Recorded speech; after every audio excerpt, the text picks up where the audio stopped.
पूजा भगवान की हुई है, मतलब सबसे प्रथम पूजा भगवान की हुई है। यज्ञ में अश्वमेध यज्ञ जो राजसूय यज्ञ जो पांडवों ने किया सामान्य नहीं था, उसमें अग्र पूजा भगवान की हुई, लेकिन फिर भी ठाकुर जी ने सेवा कौन सी अपनाई? यज्ञ में भैया हमारे भैया को यज्ञ हम भी सेवा करेंगे, पादुका की सेवा। जन के किसी वैष्णव जन के चरण सामान्य नहीं है, चरणों की महिमा कितनी जगह की है।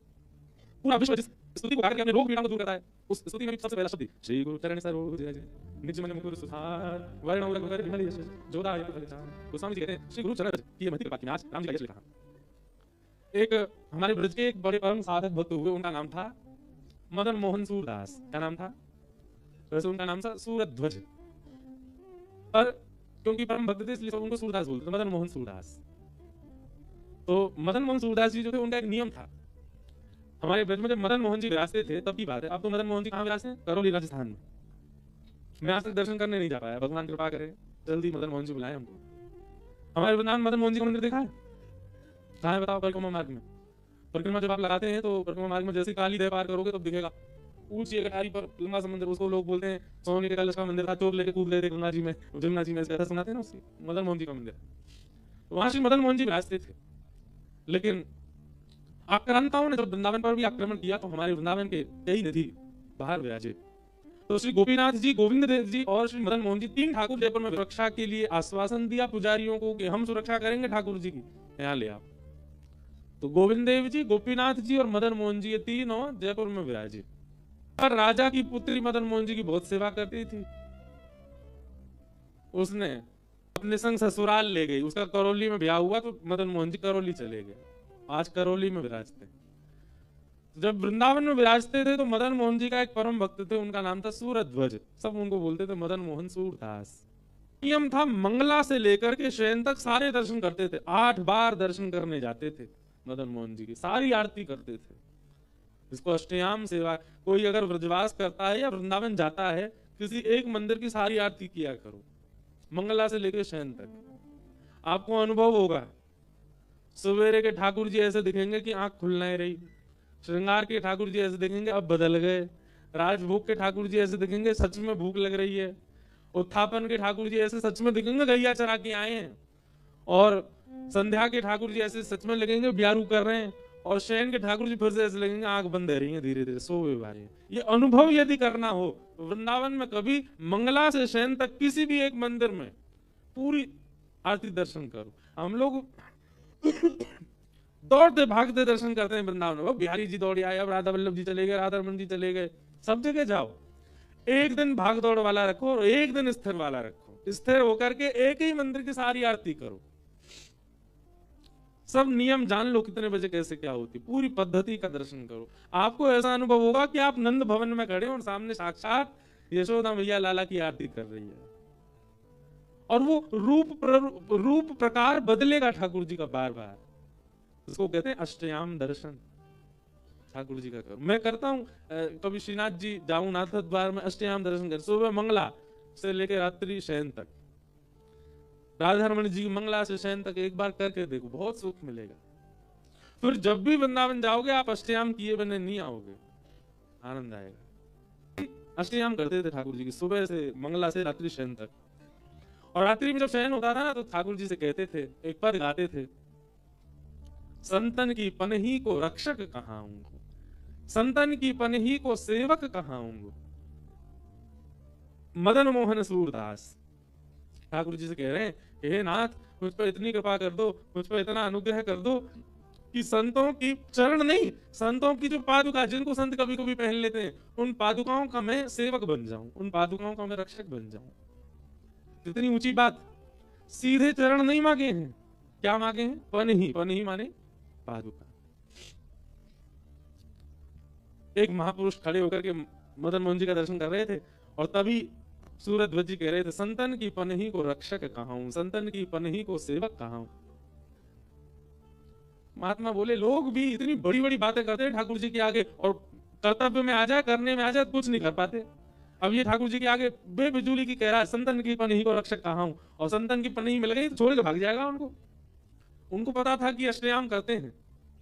तो सुबह सुबह वे महापुरुष मंगला में पहुंच गए, और मंगला में जाके ठाकुर जी के मंदिर के बाहर मुख्य द्वार पर बड़े बेचैन से बैठे थे, बड़ी चिंतासी में बैठे थे। इतने में सूरध्वज जी आए, मदन मोहन सूरदास जैसे आए तो आकर के कहा, भगवान मंगला को समय है कि आप चलेंगे नहीं दर्शन करने? अरे कहा बताऊं, मैं तो बड़ा परेशान हूँ। बोले कहा पे हो?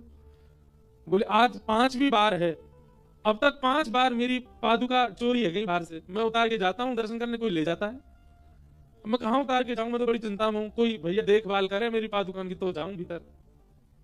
सामने खड़ा हूं मैं, आप कैसे लाइए ना पादुका दीजिए, आप जाओ दर्शन। नहीं नहीं, आपका नियम है अष्टयाम सेवा का, आप मंगला से शयन तक दर्शन करते हो, आप तो दर्शन करने जाओ। मदन मोहन सूरदास जी बोले मैं हर बार मांगता ही यही हूँ ठाकुर जी से, मुझे पादुकाओं की सेवा दो, आप पादुका दे दीजिए, आप दर्शन करके आओगे फिर मैं चला जाऊंगा।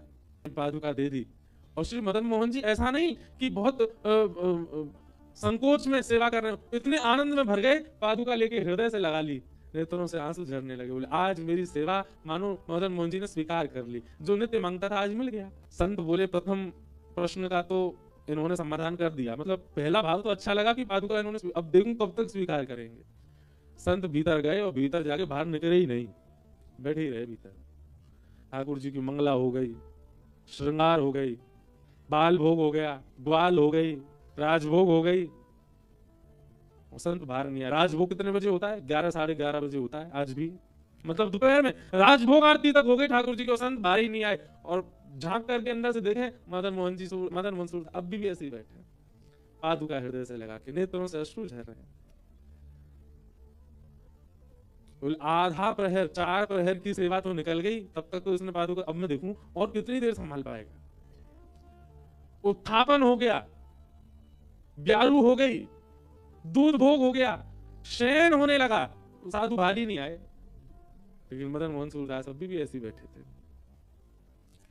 जब शयन होकर के ठाकुर जी के कपाट बंद होने लगे, बिल्कुल अंतिम दिन का अंतिम क्षण का दर्शन बंद होने लगा, संत को लगा अब तो ये आ ही जाएंगे, आज पूरा दिन आप बिना ठाकुर जी को देखे कैसे रहेंगे।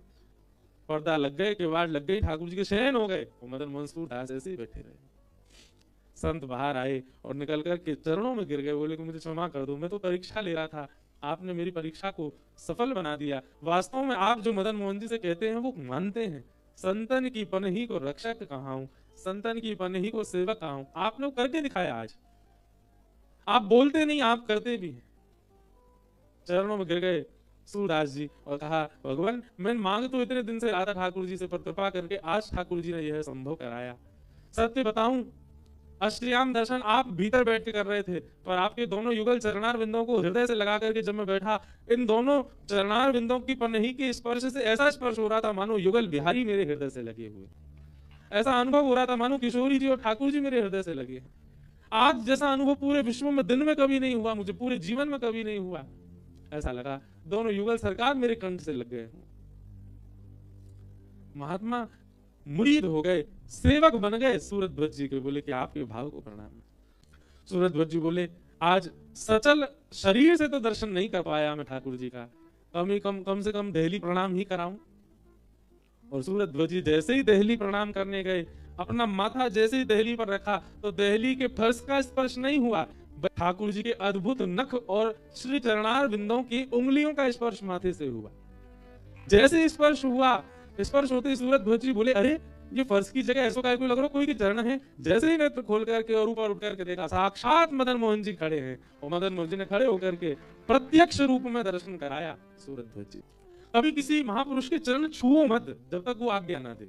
कई लोग जबरदस्ती छूते नहीं, वे आज्ञा करें तो ही छुओ, नहीं तो दूर से प्रणाम करो। आपका भाव होना चाहिए चरणों के प्रति, स्पर्श हो तन का यह आवश्यक नहीं है।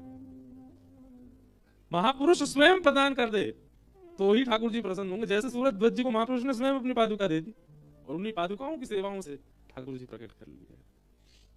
दीन बनने में कोई लज्जा नहीं करो। भगवान ने पादुकाओं की सेवा की, किनकी? वैष्णवों की।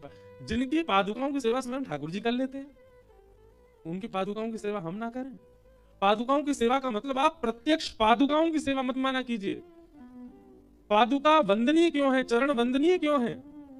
जिन गुरु के नेत्रों से हमको ऊर्जा प्रदान होती है, जिन गुरु की वाणी से हमको ठाकुर जी प्राप्त होते हैं, जिन गुरु के मस्तिष्क से निकले हुए ज्ञान से हमको भगवत मार्ग प्राप्त होता है, वे गुरु जिन पादुकाओं पर खड़े होते हैं, चरणों पर खड़े होते हैं, वो हमारे लिए वंदनीय है। इस भाव से विशेष रूप से पादुकाओं की सेवा करते जा रहे हैं, चरण सेवा करते जा रहे हैं, पर गुरु के वचन नहीं सुन रहे हैं तो कोई लाभ नहीं होगा।